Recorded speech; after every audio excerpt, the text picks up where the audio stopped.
Hi, everybody. It's Dr. Sasheen. Welcome to Women in Transition. It's Monday. Not a Monday fan, but I find that Mondays for me are, they're Jekyll and Hyde. Some Mondays are great, some are not so fantastic. I'm not a morning person right now. I have to be up really early in the morning on Monday. So it just makes Mondays really long. What are we talking about today?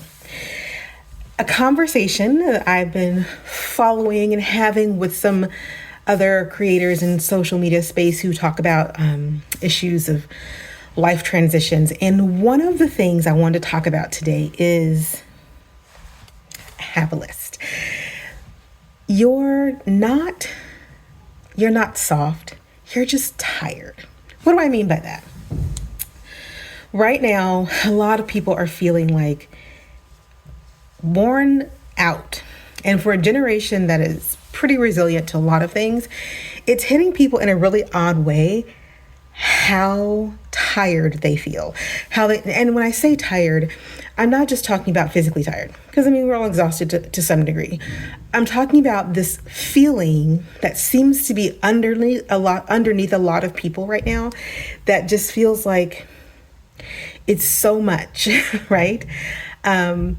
And so they're feeling really like soft, like they can't take the hits anymore. Like there are too many hits and they can't take the hits, and their bounce back, their elasticity just doesn't feel very elastic anymore. Everything seems to be irritating people, and people are talking about how, people are just so soft now. They can't take the hits. They can't take the changes. They can't roll with the punches.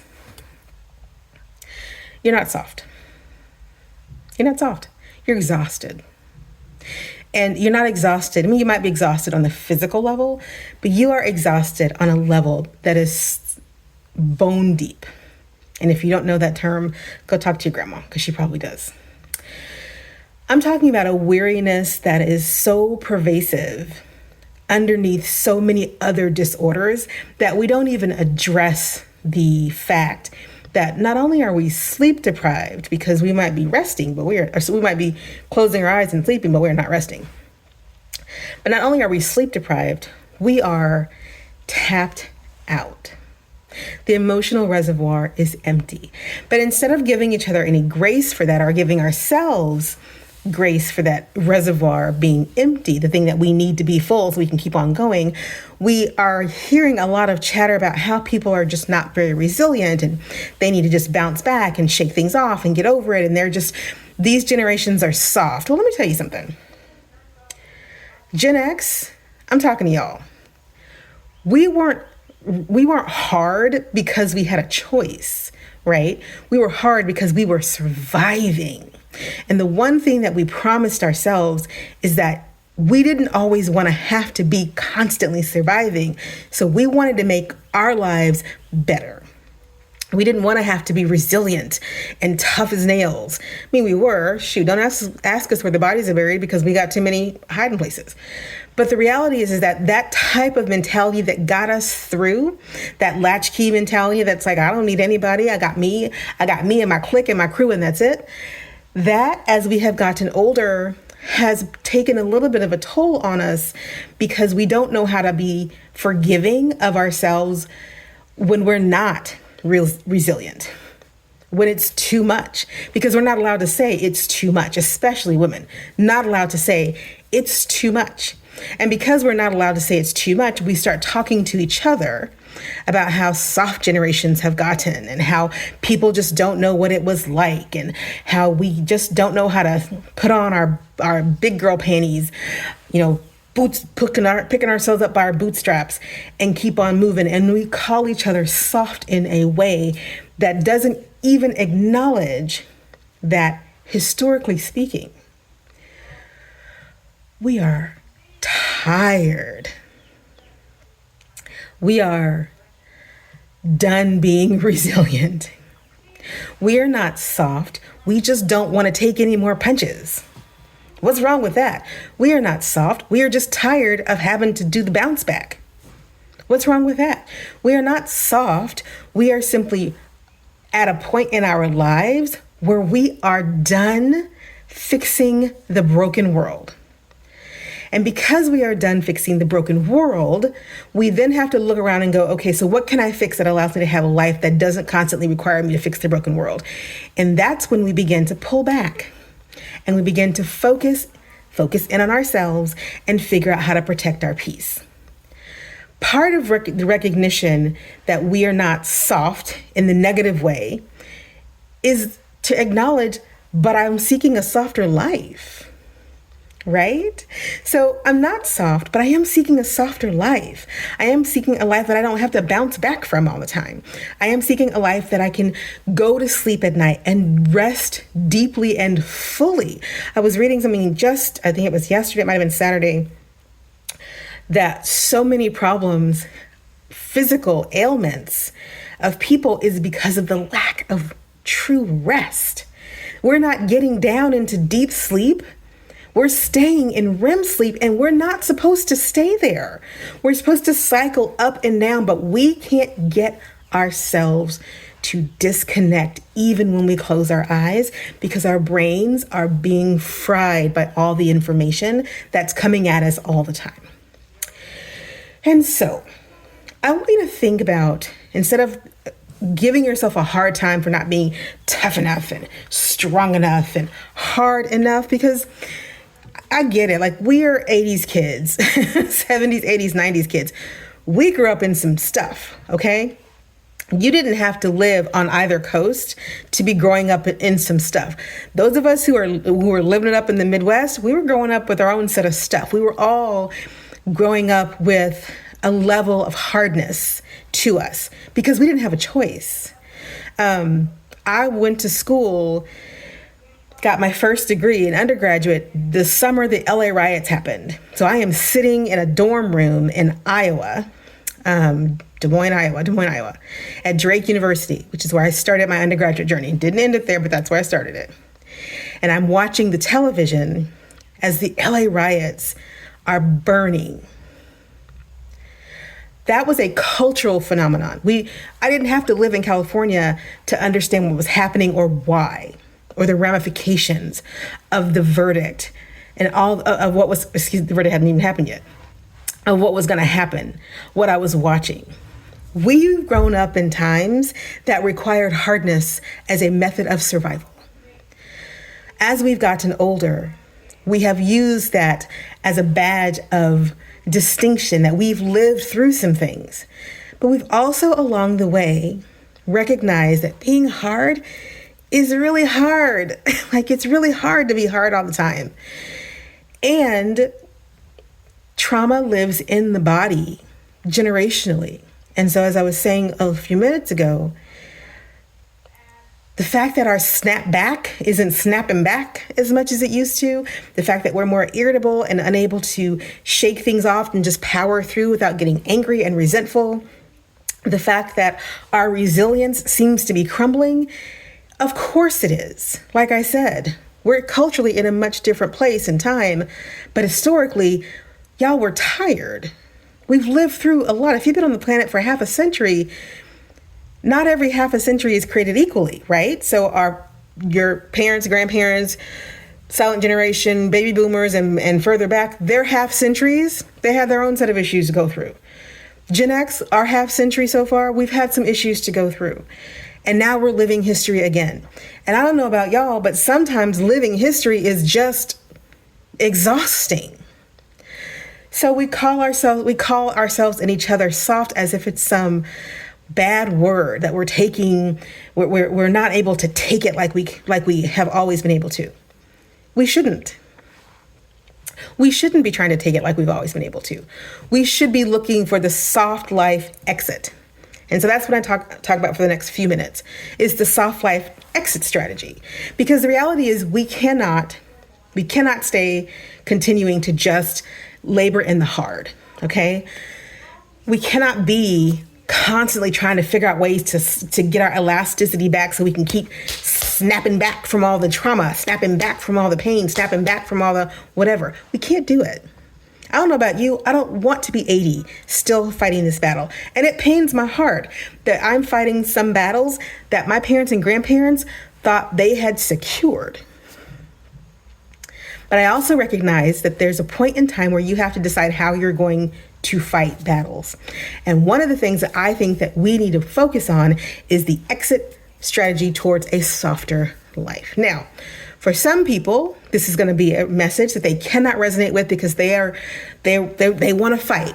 Go fight. There are plenty of channels and plenty of people who are rallying the troops for all kinds of things. I'm focused on you. You, the one who's out there saying, I want to fight and preserve my peace. I don't want my snapback. I don't want to return to the hard mountain of resilience. I want to wear soft in a way that allows me to survive and thrive. Because remember what I just said about sleep? So many of the underlying issues that people are facing right now can be traced back to disruptive sleep patterning. Please don't come at me and tell me that mental illnesses are not based in sleep. I did not say that. But I will tell you, sorry, gnats are really bad right now. But I will tell you this. Doctors and scientists will point to lack of sleep as triggers for many, many things. So if your snapback feels like it's going someplace and your rubber band is all wobbly, if your get up feels like it's got up and went and forgot to take you with it, if your motivation feels like it's unmotivated, not only are you probably going through some hormonal changes, you're probably not getting good sleep, which are also being triggered by some hormonal changes. The soft exit is one that requires you to look at life not through the eyes of how can I shore up my resilience to continue to power through and muster through and muscle through. The soft exit requires you to look around and go, there is a life that I can live that will feed me in a way that doesn't break me. There is a life that I can live that can secure my peace of mind, my peace of spirit, and peace in my body. That allows me to be, sorry, this gnat is driving me nuts. That allows me to be present to myself and to my community in ways that honor soft resilience, not hard resilience. Y'all, it's okay to not be hard. It's absolutely okay. I grew up on all kinds of hardness. I am a product of many, many different cultures. And the one thing I can say to you is that after spending enough time living, you find that ease becomes a path you want to walk. And it's sometimes hard, and especially in times like this, to remember that ease is still an option. But ease is still an option. It hasn't gone away. You just have to look at your life and the circumstances that are currently surrounding us and ask yourself what's important to you now. What is it that you want to achieve? What is it that you want to accomplish for you and yours and your family? You don't have to silo yourself to get off on the exit lane towards a softer life. You're going to have to leave some things behind. I mean, that's a given. But the exit ramp to a soft life isn't an exit ramp away from reality. It's an exit ramp towards a different version of reality. One that allows you the luxury of saying to yourself, I'm going to sleep in today. Not because I don't have a job, because I probably do. Not because I don't want to know what's happening in the world, because I probably do. But because I value the fact that my circadian rhythm and I are good friends. And that is a relationship that I need to cultivate. If you're going through menopause or perimenopause, you are having struggles with that relationship with your circadian rhythm, get some help. Don't struggle. Don't struggle. Part of the soft life in our 50s, late 40s, early 50s, is doing everything within your financial and physical power to make your life softer. Everything within your financial and physical power to make your life softer. And if that means you go to the doctor and you say, you're going to put me on something to stop these hot flashes, night sweats, shortness of breath, chest palpitations, mood swings, all the things that come along with this phase of life and 1,000 things that they don't tell you, you're going to do something to help me with this because I'm not suffering anymore, then go do that. If the soft life is, sorry, if the soft life is, I'm going to outsource as much as I can because I don't like doing X, Y, and Z. Y'all, I'm not going to lie. I hate doing certain things, certain house chores, so I don't do them. I don't do them. It could mean anything that allows you to take back a measure of your life and turn it into a soft space for you, a soft landing space for you. It is my sincerest hope out there that if you've been beating yourself up because you don't feel like you are snapping back faster, or that you are snapping at everyone because you're constantly on edge, you're constantly, right? If you have been feeling like you are down on yourself because you used to be so tough and so resilient, and now you just feel scattered and crazy and frustrated and overwhelmed, you're not alone. You're absolutely not alone. There are many things conspiring to make you feel that way. But now I need for you to focus in and say, I can't continue to feel this way and function. That's where you need to take an exit towards the softer life and ask yourself, what are some things that I can do to help my life become a bit softer? And stop looking at soft as a pejorative, as something that means something terrible. When the point of fact, it means something beautiful. A soft place to land, a softer life, a softer approach to the world, to yourself in the world.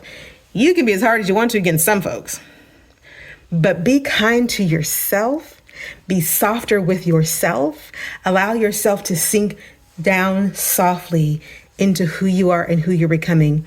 And for the love, forgive yourself for not being as hard as you were in your 20s. We are not in our 20s. We don't have to be as hard as we were in our 20s. That is not required. If the anxiety that I've described to you is something that you're struggling with, please pick up the anxiety solution. I wrote it for you, and hopefully the workbook will help you to work through some of the issues that may be keeping you awake at night and throwing your circadian rhythm out of whack. It is available at the link in the channel description. Otherwise, please take heart. Know that we're in this together. We are lifting all of our boats together, and we will make it through this one soft life exit road at a time. This is Dr. Sasheen. Thanks for tuning in. Please like, subscribe, and share, and I will talk to you soon. Bye.